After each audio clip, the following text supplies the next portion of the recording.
Vous aimez notre travail? Alors likez nos vidéos et partagez-les autour de vous afin d'édifier le plus grand nombre. Merci. Nous vous souhaitons une bonne écoute.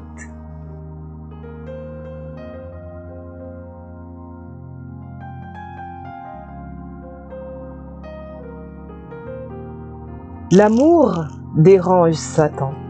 Vous savez pourquoi? Parce qu'en Satan, il n'y a même pas une goutte d'amour, et l'amour est un mystère pour le diable. L'amour est une équation insoluble pour Satan. Satan ne comprend pas l'amour, parce qu'en lui, il n'y a même pas une goutte d'amour. Ainsi, lorsqu'il fait des calculs et des plans contre toi, il y a toujours quelque chose qui lui échappe. L'amour de Dieu et l'amour que les hommes peuvent avoir pour toi, poussé par Dieu. Il y a toujours une faille dans le plan du diable. Retenez cela. Et cette faille, c'est l'amour de Dieu. Cette faille, c'est l'amour d'un chrétien. C'est l'amour d'un homme. Satan ne planifie pas le vrai amour parce que c'est un mystère pour lui. Le diable ne planifie pas qu'un homme puisse aimer sa femme, une femme puisse aimer son mari.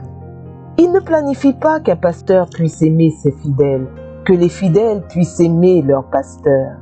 Il ne planifie pas la loyauté, l'amitié véritable, le pardon, la miséricorde. Satan ne planifie pas cela. C'est pourquoi un homme rempli d'amour est un mystère pour le diable. Un homme qui vit dans l'amour est un mystère pour les démons, est un mystère pour Satan. C'est pourquoi vous devez savoir, mes frères et sœurs, si aujourd'hui le diable n'arrive pas à faire ce qu'il veut faire dans le monde, c'est parce qu'il est perturbé par une chose, par l'amour. L'amour le dérange, l'amour perturbe le plan du diable. Dans le calcul du diable contre toi, il a oublié une chose, c'est que Dieu t'aime beaucoup. Dans les calculs des sorciers contre toi, ils ont oublié une chose, c'est que Dieu est amoureux de toi. Dans le calcul des démons contre toi, ils ont oublié quelqu'un qui t'aime, qui prie pour toi, qui intercède et qui cherche Dieu pour toi. Ça, ils ne l'ont pas prévu. Dans 2 Samuel chapitre 4 verset 4, la Bible dit « Jonathan, fils de Saül, avait un fils perclus des pieds, et âgé de 5 ans, lorsqu'arriva de Jizréel la nouvelle de la mort de Saül et de Jonathan. Sa nourrice le prit et s'enfuit, et comme elle précipitait sa fuite, il tomba et resta boiteux. Son nom était Méphibosheth. Lorsque Méphibosheth, le fils de Jonathan, s'est cassé les pieds et est devenu boiteux, le diable a dit « J'ai eu Méphibosheth, ça sera un pauvre même s'il est fils d'un prince, il sera banni. » Mais il avait oublié une chose, la reconnaissance de David, l'amour de David pour Jonathan. Et lorsque David devient roi, qu'est-ce qu'il fait? Il cherche la descendance de Jonathan et on lui dit « Il y a quelqu'un mais il est perclus. » Et David dit « Même s'il est perclus, il va entrer dans son héritage et il mangera à ma table. » Le diable n'a pas prévu un ami qui va t'aimer au point de prendre soin de tes enfants. Le diable n'a pas prévu une personne loyale dans ta vie, une personne prête à se sacrifier pour toi. Le diable n'a pas prévu l'amour de David, la loyauté de David. C'est pourquoi soit une équation insoluble dans la vie de quelqu'un, soit une complication pour le diable dans la vie de quelqu'un, soit un Jonathan pour quelqu'un, soit un David pour quelqu'un. Celui qui continue ce que Jonathan ne peut continuer parce qu'il est mort. David est devenu roi. Je prie que Dieu fasse de toi un homme élevé, mais qui aide les personnes qui l'ont aidé à être élevé. Je prie que Dieu te donne la mémoire des gens qui t'ont aidé. Je prie que Dieu te donne le souvenir d'une personne qui a payé tes études, d'une personne qui t'a nourri, mais qui aujourd'hui traverse des moments difficiles. Que tu sois le chemin de la restauration divine pour elle. Je prie que Dieu te donne le cœur de David, capable de te souvenir qu'un prince t'a sauvé. Pendant que tu rabaisses Méphibosheth dans l'infirmité, pendant que Dieu place David sur le trône, ainsi le trône viendra en aide aux pieds. Ce que tes pieds ne peuvent faire, le trône rempli d'amour te le donnera. C'est pourquoi Dieu t'élèvera, pas seulement pour toi, mais pour un Méphibosheth qui a besoin que tu te souviennes que son père avait pris soin de toi. Frères et sœurs, dans ta vie un David vient. Je t'annonce cela, mon frère. Dieu va te donner quelqu'un qui va manifester une reconnaissance qui va te dépasser. Je parle en prophétisant. Tu as aidé quelqu'un un jour dans ta vie. Et toi, tu l'as oublié, comme Jonathan a oublié, parce que même il est mort. Mais il viendra aider ta descendance. Il viendra aider ta postérité. C'est pourquoi sème l'amour pendant que tu es vivant, et tes enfants récolteront le fruit de tes actions. Ne vis pas dans la méchanceté, mais laisse un héritage de bons souvenirs, afin que David, à cause de toi, puisse prendre soin de Méphibosheth, le perclus. Il y a des enfants aujourd'hui qui vivent bien. Pourquoi? Parce que leur père a fait tellement de bien aux gens. Il y a des enfants qui ne manquent de rien aujourd'hui. Pourquoi? Parce que tout le monde dit ton père, ton père, ton père. Frères et sœurs, semez l'amour pendant que vous êtes vivants et vos enfants le récolteront. Méphibosheth n'a rien fait, mais Jonathan a tout fait. Et à cause de celui qui a tout fait, celui qui n'a rien fait est entré dans la grâce. C'était déjà une préfiguration du salut par la grâce. Un autre exemple de Jonathan et David. La Bible nous dit dans 1 Samuel 19, versets 1 à 4. Saül parla à Jonathan, son fils, et à tous ses serviteurs de faire mourir David.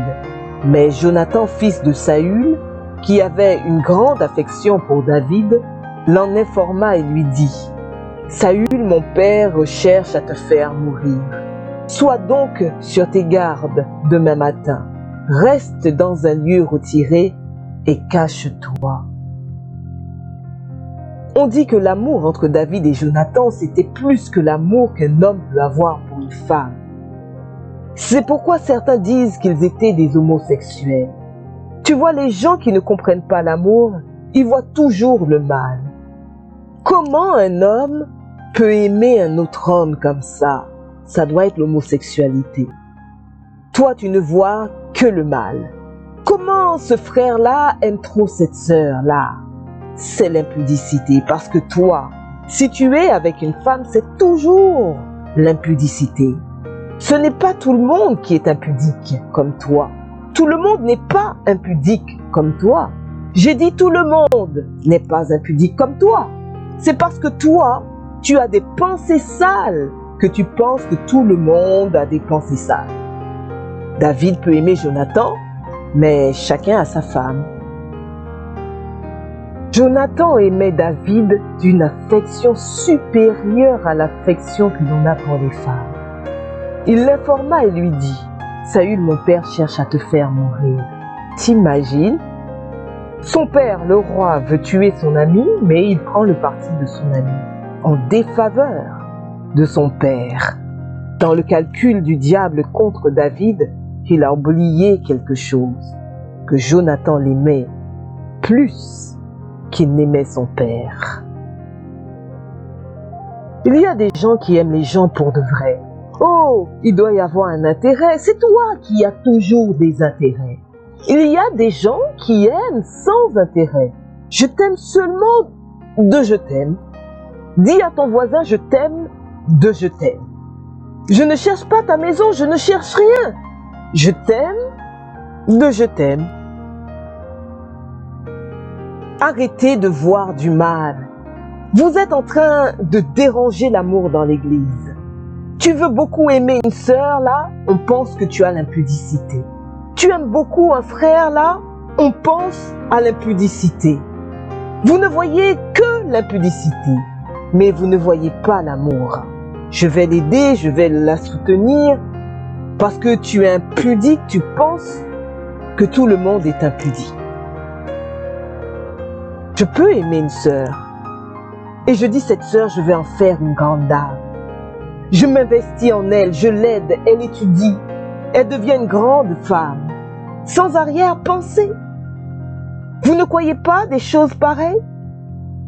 Elle n'est pas de ta famille, mais Dieu te donne un amour pour elle, et tu l'aides à devenir une grande femme.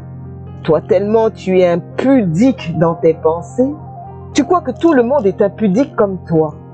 Repens-toi de tes pensées d'impudicité et de tes pensées de soupçon. Je prie que Dieu te donne des gens qui vont t'aimer de manière surnaturelle, débordante, exagérée. Et je t'assure, ça arrive. Lorsque je me suis donné dans le ministère de mon père, je me suis consacré à ce ministère comme si c'était le mien. Et j'aimais mon pasteur même plus que mon père biologique. Que Dieu te donne des Jonathan qui t'aiment, d'un amour débordant, et sois un Jonathan pour quelqu'un. Sois un Jonathan pour quelqu'un, où tu aimes tellement que la personne te demande « Comment tu m'aimes beaucoup comme ça ?» Je prie pour la révolution de l'amour, la révolution de l'amour, la révolution de l'amour, la révolution de l'amour, le réveil de l'amour.